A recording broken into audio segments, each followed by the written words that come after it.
ان پر میرا حق نہیں ہے، غریبوں کا ٹیکس ہے وہ، میں ٹیکس پے کرتا ہوں 4,98,000 روپے سالانہ، مجھے ادھیکار ہے سوال کرنے کا بھارت کے پرائم منسٹر سے، جو بھی ٹیکس پے ہیں ان کو ادھیکار ہے سوال کرنے کا، پوچھنے کا کہ ہمارا پیسہ کہاں جاتا، ہم جو سالانہ دیتے ہیں 5 لاکھ روپے ٹیکس اگر ادا کرتے ہیں ہم اپنے بزنس سے، اپنے کاروبار سے، کس لیے دیتے ہیں؟ غریبوں کی مدد کے لیے، لیکن 10 لاکھ کا سوٹ پہننے کے لیے نہیں دیا جاتا ہے جناب آپ کو۔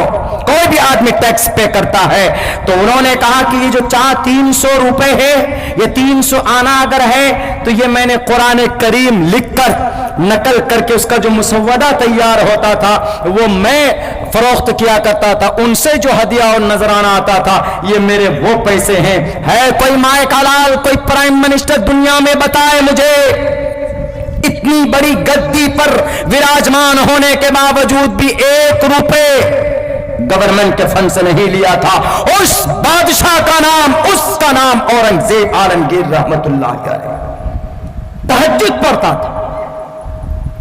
جب منگیر پہنچا تو وہاں پر سیتا کن کو دیکھا تو 70 بیگھہ زمین الاٹ کر دیا۔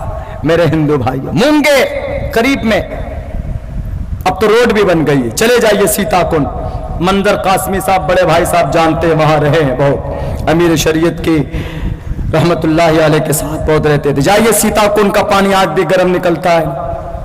اس سیتا کن میں جو اتنی بڑی باؤنڈری ہے، جو اتنی بڑی زمین ہے، 70 بیگھہ زمین آج بھی لکھا ہوا ہے وہاں کے دستاویز میں، دیکھیے وہ اورنگزیب عالمگیر کی دی ہوئی۔ اس اورنگزیب کو لوگ بدنام کرتے۔ تو بہرکہ ہم نے 3 باتیں کی تھی، ایک سمویدھان کے تعلق سے، اس کو بھی ہم نے سمجھانے کی پوری کوشش کی۔ دوسری باتیں سیرت جو کہ اماں عائشہ سے ریلیٹ تھی۔ اماں عائشہ وہ تھی جن کے اوپر الزام لگے تو اللہ نے حضرت جبرائیل بھی نے ڈائریکٹ، میں بھی استفادہ کرنا چاہوں گا ہمارے بعد جو اصل بیان، چونکہ بڑے معزز اور مستند عالم دین ہے ہمارے علاقے کے، آپ کے اس علاقے کے بہتر انداز میں دینی اور شرعی اعتبار سے رہبری کرتے ہیں۔ میرے بھائیوں، مدینہ مسجد، یہ مسجد کی تعمیر اور سنگ بنیاد کا مرحلہ آج سے نہیں بلکہ بہت پہلے سے چل رہا۔ سب سے پہلے انسان کو جب اللہ نے پیدا کیا، جب اس دھرتی میں مالدیپ، لکادیپ، بلکہ یوں کہیے کہ بھارت کی سرزمین پر اتارا، تو یہاں سے ان کو بھیج دیا سفر میں۔ جب یہ شہر مکہ پہنچے تو وہاں پر حضرت جبرائیل کے ذریعے سے حضرت آدم علیہ السلام کو ایک مسجد کی تعمیر کا موقع اور آرڈر دیا، جسے ہم آج کی تاریخ میں کعبۃ اللہ کے نام سے جانتے ہیں۔ ان کے بعد پھر سلسلے نبوت کو ختم کرنے والے اللہ کے نبی صلی اللہ علیہ وسلم آئے، اور پھر ہجرت کر کے نبوت کے بعد آپ 13 سال کے بعد آپ ایک شہر میں پہنچے جس کو ہم اور آپ آج کی تاریخ میں اس شہر کا نام مدینہ جانتے۔ آپ کی اس مسجد کا نام بھی شاید مدینہ ہی ہے۔ تو وہ مسجد نبوی، اللہ کے نبی پہنچے، اونٹنی ایک جگہ پر جا کر بیٹھی اور آپ کا قیام حضرت ابو ایوب انصاری رضی اللہ تعالی عنہ کے گھر پہ ہوتا۔ وہاں پر ایک جگہ جہاں پر آج مسجد نبوی بنی ہوئی ہے، 2 معصوم بچوں کی ایک جگہ سہل و سہیل رضی اللہ تعالی عنہم ان کی تھی۔ آپ نے بطور اجرت لے کر بذات خود آپ علیہ السلام نے مٹی اور اینٹ پتھر جو بھی شکل تھی اس وقت، آپ شریک ہو کر اپنے ہاتھوں سے اس مسجد کی آپ نے تعمیر کی، صرف اس لیے تاکہ ہم اپنے اللہ کی عبادت کر سکیں، اور کوئی دوسرا مقصد نہیں تھا۔ حضرت آدم نے جب مسجد تعمیر کی جب مسجد آپ بنا رہے تھے تو اس وقت بھی یہی مقصد تھا کہ ہم صرف اللہ کی عبادت کریں گے.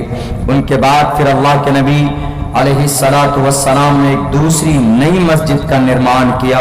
آپ کا بھی مقصد صرف یہ تھا کہ ہم اللہ کی عبادت کریں، اور وہی مقصد جو اب سے 10,500 سال پہلے جو حضرت آدم کا تھا، اور 1450 سال پہلے 1450 سال پہلے محمد الرسول اللہ کا تھا. اور آج آپ کے اس بستی میں جو اس مسجد کی جو سنگ بنیاد جو اسٹیبل کرنا چاہتے ہیں، اس کا بھی مقصد وہی ہے اور کوئی دوسرا مقصد نہیں ہے. مسجد ہم لوگ اس لیے بناتے ہیں تاکہ اس میں اللہ کے سامنے اپنی مقدس پیشانی کو جھکا سکیں. مسجد اس میں ظرف ہے، مطلب سجدہ کرنے کی جگہ، وہاں سجدہ کرتے ہیں. دوسرا کوئی اور مطلب اور مقصد نہیں ہو سکتا.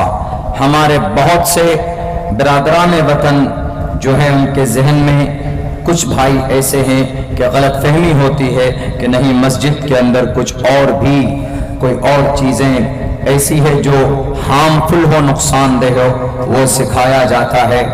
حالانکہ ایسا کوئی اور مقصد مسجد کا ہمارا نہیں ہوتا ہے، اور آج تک کہیں ثابت بھی نہیں ہوا. مسجد کا مقصد اللہ کے لیے عبادت کرنا. آج بھی مسجد میں آپ جائیں گے، بیٹھیں گے تو اللہ کی طرف سے ایسی رحم و کرم کی بارش ہوتی ہے، اتنا سکون نازل ہوتا ہے کہ جمعے کا دن آپ جائیں نماز پڑھنے کے لیے، خطبے کے وقت میں دیکھیے آپ کو کیسی اونگ اور نیند آتی. وہ اونگ اور نیند نہیں، بلکہ وہ اللہ کی طرف سے ایک سکون ہے، ایک اللہ کی رحمت ہے. آپ تھک ہار کر پہنچتے ہیں کسی بھی مسجد میں، ایک عجیب پیس آپ محسوس کرتے، ایک سکون کا ماحول آپ کو وہاں پر ملتا.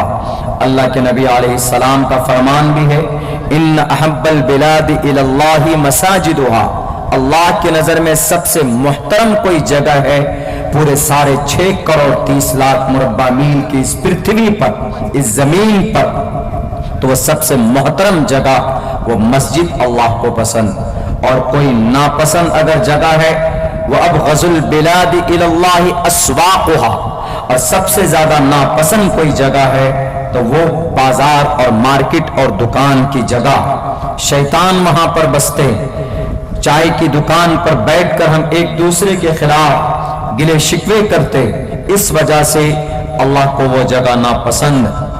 اور دوسرے احادیث میں اس کی فضیلت بھی، اگر کوئی مسجد بناتا ہے تو اللہ تبارک و تعالی قیامت میں حشر کے میدان میں ان کے لیے جنت میں محل تعمیر کرتے.